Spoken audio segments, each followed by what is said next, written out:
Hey, what's up everybody? Welcome back. Brandon again. In today's video, I want to talk about bolting your power rack to the ground and if you need to do it. The short answer is no. And I get this question from people all the time who are looking at buying racks but are under the impression that they're going to need to bolt the rack down. So you definitely don't need to do it. There are ways to work around it, but there are some things you need to take into consideration. So number one is the overall footprint of the rack. The more footprint you take up, the more stable the rack is going to probably be. So for instance, a 24-inch depth rack is not going to be as stable as a 43-inch rack.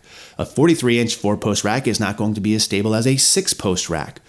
One of the issues, though, starts to become that people either don't want to actually have a huge footprint because they're training at home and they want something that's more compact, or they just don't want to spend the extra money for the bigger piece of equipment. So I definitely get it in that sense. And there are other workarounds for this.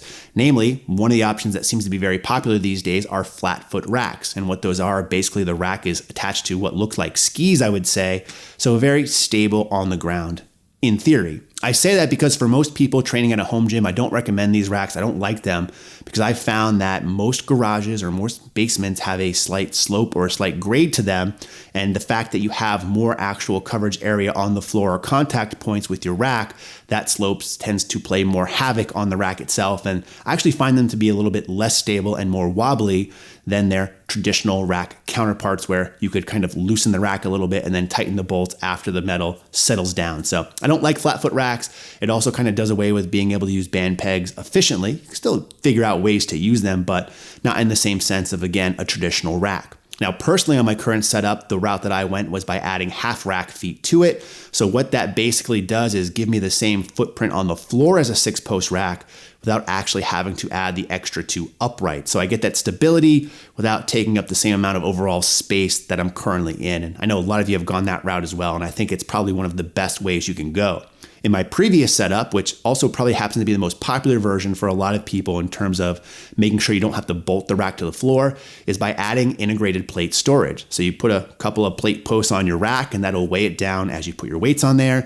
And the extra benefit is too, is you don't have to get in a separate weight tree in order to hold all of your weights. So this can be very effective, but again, some of the things to consider here are your overall footprint of your rack. If you're dealing with a 4-post rack that's only 24 inches deep, there's not a lot of room to put a lot of plate storage on there, so you're going to have to get pretty creative. That way you're not hitting the weights when you're unracking the bar for your squatting or benching or whatever other lifting movements you're doing in there. So again, something to consider that you must get creative. It's definitely doable, but things get a little bit tighter as you get a smaller and smaller footprint, but it's another option. So those are kind of the main ways that you can work around without bolting your rack to the floor.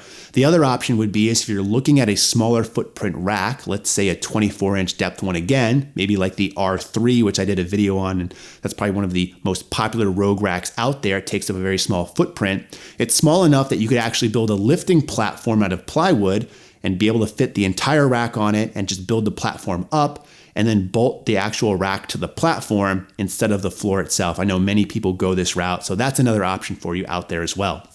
Now, for me personally, I think it makes sense to not bolt the rack to the floor.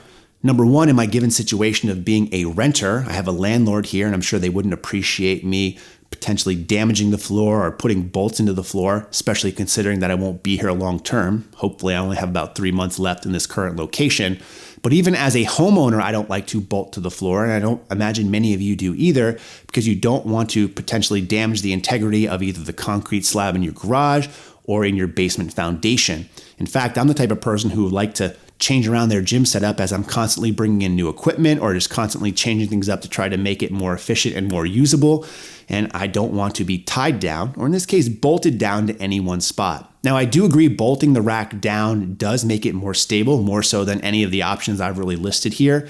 But for the average home gym user, I don't really think it makes sense, or there's not that big of a trade-off in order to do it the other way. In my current setup without weight storage, for example, I can still do dips and pull-ups without the rack having that much movement. It's still a very solid rack. My only real main complaint of not bolting it to the floor is when I'm racking heavier weights, especially on squats, I tend to rack the bar into the rack instead of onto the J-cups. So what I mean is I come in towards the rack with the bar instead of going up and placing the weight down on the J-cups itself. So this is putting some force against the rack, and as you can see in this clip, what that does is it pushes the rack forward, in some cases more so than others, especially if I'm using heavier weight. And although for an individual session, the rack might not move that much, Over the course of several sessions, I found that my rack moves significantly. I'm talking a couple inches here, which is significant, I've been told. And what I end up doing is having to actually shimmy the rack back into place. Now, this wasn't as noticeable as my 6-post rack, but that goes back to my earlier point. The bigger footprint rack you have, and in that case too, I also had integrated weight storage to help weigh it down. It hardly moved, just a little bit, but enough to be noticeable. In this case, on my current one, which is a 30-inch depth rack without weight storage, it is more noticeable. It's a slight inconvenience, but not that big of a deal considering the other option would be to bolt the rack to the floor, which number one, I can't do in a rental, and even if I own this property, I wouldn't do anyways. So hopefully that answers some questions on bolting the rack to the floor. If you have other ones that I didn't answer or just other questions in general, make sure you leave those in the comment section below. But in the meantime, as always, thanks for watching and stay big.